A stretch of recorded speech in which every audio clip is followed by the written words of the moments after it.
महाभारत में वैसे तो कई पात्र हैं, लेकिन दो पात्रों की बातें सबसे ज्यादा होती। एक महावीर कर्ण और एक महावीर अर्जुन। और इन दोनों में यही होता है कि कौन ज्यादा बड़ा धनुर्धर था। देखो, मैं आज तुमको बता रहा हूँ, बहुत ही ध्यान से सुनना है इस बात को। वैसे कर्ण और अर्जुन इन दोनों को काफी मौके मिले और इन्होंने खूब लड़ाई लड़ी आपस में। लेकिन कभी भी कभी भी जब भी लड़ाई लड़ी तो स्टार्टिंग से ही कर्ण का ये उद्देश्य था कि मुझे अर्जुन को हराना है। क्यों? क्योंकि अर्जुन टॉप पर था। और जो टॉप पर होता है, यदि आप उसको एक बार हरा देते हो तो पूरे दुनिया में आपका एक बार नाम हो जाता है। अर्जुन का नाम कैसे हुआ था? अर्जुन का नाम ऐसे हुआ था क्योंकि अर्जुन ने बहुत सारी बार अपनी प्रतिभा का लोहा मनवाया। उसने पहली बार जब वो गुरुकुल में था तो ही पता चल गया था सबको कि एक ही स्टूडेंट है द्रोणाचार्य का जो बहुत ही ज़्यादा अच्छा है। और उसके बाद में वो जब निकला तो उसने द्रुपद को हराया, ठीक है। और द्रुपद बहुत शक्तिशाली राजा था, उसको हरा दिया। और सिर्फ भी 5 ही लोग गए थे, बिना सेना के गए थे और हरा दिया इन्होंने। तो उसमें सबसे ज़्यादा जो मेन काम था वो अर्जुन का ही था, ठीक।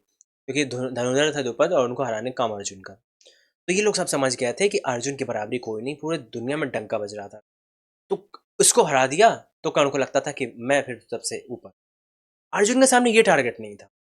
तो उसके सामने टारगेट क्या था? उसके सामने वो एक अलग तरीके से टारगेट रखता था अपने। वो अब उसके ऊपर तो कोई था नहीं उस समय। तो उसने अपने टारगेट ऐसे रखे थे कि हर वो चीज़ जो मुझे नहीं आती है वो मुझे सीखनी है। कैसे भी मुझे उस चीज़ सीखनी है।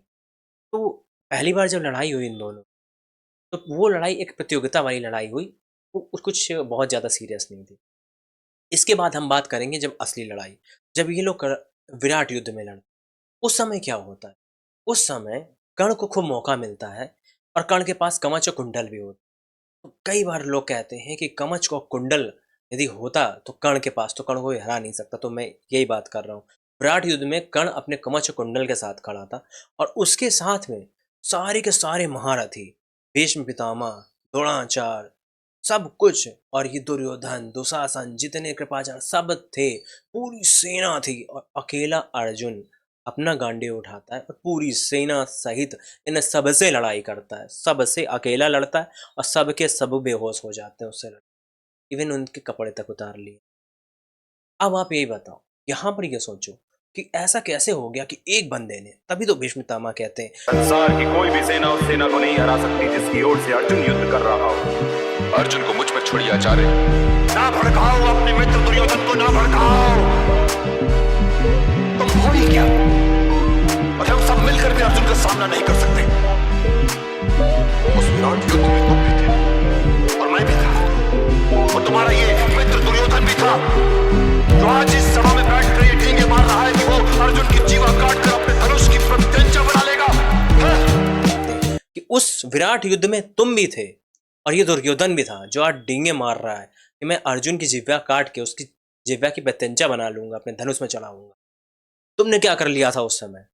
उस समय तुम कुछ क्यों नहीं कर पाए? तो तुम वही थे ना। तो बाद में तो कर्ण का कवच चला गया, लेकिन कई लड़ाइयां लड़ी गई उसके बाद भी। भीष्म पितामह के सैया पर लेटने के बाद कई लड़ाइयां हुई और अर्जुन और कर्ण कई बार सामने आए। उस समय एक बार जब जयद्रथ को बचाना था, अर्जुन ने पूरी ताकत लगा दी और इधर सब ने मिलकर पूरी ताकत लगा दी थी कि आज जयद्रथ को मरने नहीं देंगे। जयद्रथ दामाद लगता था दुर्योधन। पूरी दम लगा दी, सबने मिलकर एक साथ दम लगाई थी। उसके बावजूद जयद्रथ बचा नहीं, ठीक। बस होता क्या रहा, इधर उसने कर्ण को हराया, गया तो फिर दुर्योधन, फिर दुशासन, फिर ये, फिर वो, फिर कर्ण। एक एक दिन में उसने दो दो तीन तीन बार कर्ण को हराया था। तो ये चीज हुई। कभी भी, कभी एक बार पढ़ के देखो। देखो, अब कुछ लोगों का सिंपैथी है कर्ण के साथ, मैं समझ सकता हूँ कर्ण के साथ बहुत गलत हुआ, ये हुआ वो हुआ। देखो, पहली बात, आप बात को समझते नहीं हो। कर्ण कोई शेड्यूल कास्ट से नहीं आता। जो सूत पुत्र है, सूत पुत्र का क्या मतलब? सूत पुत्र का मतलब होता है जिसकी माता ऊंचे कुल की, और ऊंचे कुल में भी कौन? ब्राह्मण हो, और जिसके पिता क्षत्रिय हो। जब इन दोनों की शादी हो जाती है, जो कि दोनों सवर्ण है, इन दोनों की शादी हो जाती है, तो इनसे जो पुत्र उत्पन्न होता है ना वो ब्राह्मण होता है ना वो क्षत्रिय होता है। उसको कहा जाता है कि वो सूत पुत्र, ठीक। इसका ये मतलब नहीं है कि उसकी कोई दूसरा वो है। तो यहाँ ये बात है कि इसको सूतपुत्र कहा जाता है। तो अब कर्ण कैसा था? सूतपुत्र था। एक्चुअली कर्ण के पिता थे सूतपुत्र। तो उसकी बदौलत आप समझ लो कि कर्ण भी सूतपुत्र था, ठीक। इस तरीके से ऐसा सीन। किसी भी तरीके से विद ऑल रिस्पेक्ट ऑफ कर्ण, जहाँ से आपको कर्ण की बात पता चलती है, आपको वहाँ से समझना चाहिए कि कर्ण को हम वहाँ से समझेंगे, सीधे-सीधे महाभारत से समझेंगे। और महाभारत हम समझते हैं तो हमें लगता है एक ऐसा योद्धा है जिसका पूरा टारगेट अर्जुन है। और अर्जुन का टारगेट क्या है? अर्जुन का टारगेट है बेस्ट बनना, हमेशा बेस्ट बनना। वो किसी को कम्पीट नहीं करना चाहता। तो होता क्या है कि मैं ये कहूँगा कि स्टार्टिंग में कर्ण और अर्जुन दोनों बराबर थे, ठीक? दोनों बराबर पे। मैं मानता हूँ इस चीज़ को, दोनों ही बराबर पे। और इवन कर्ण के पास कवच कुंडल भी। लेकिन इतने सालों में जब वनवास हो रहा था, जब वो लोग अज्ञातवास में रह रहे थे और उसके बाद 1 साल वनवास में भी रहे। उन अज्ञातवासों में अर्जुन ने पूरे टाइम एक ही काम किया है, अपनी स्किल्स को और शार्प करने का। द्रोणाचार्य कहते हैं कि जितना मैंने उसको सिखाया था वो उससे बहुत ज़्यादा सीख चुका।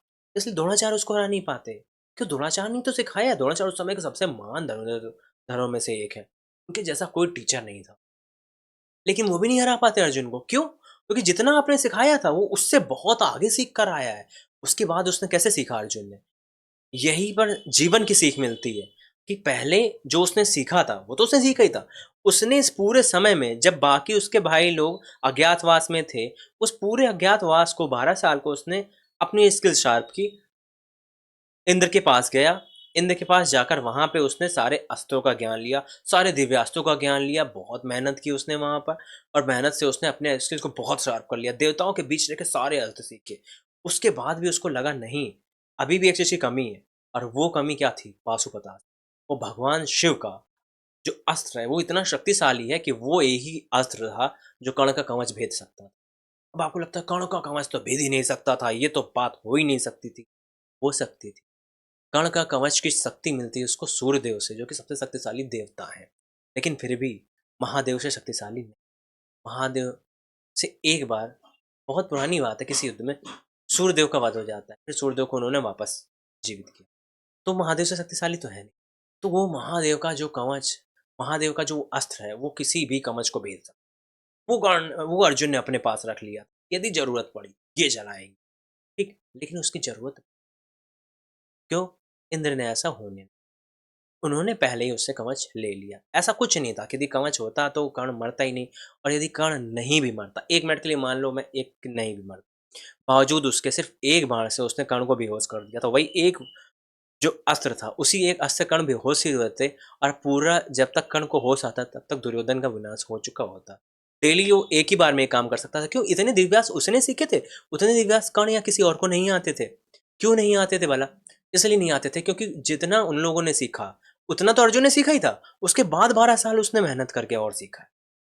ये हमें अर्जुन से क्या सीखने को मिलता है कि कभी भी सीखना बंद नहीं करना चाहिए। जो कभी सीखना बंद नहीं करता और जो अपना टारगेट सबसे महान रखता है, हमेशा वही जीतता है। तो उम्मीद है कि ये बात आपको समझ में आई होगी, अच्छी लगी होगी। मिलेंगे ऐसी ही दूसरी वीडियो में। तब तक के जय श्री कृष्ण, राधे राधे।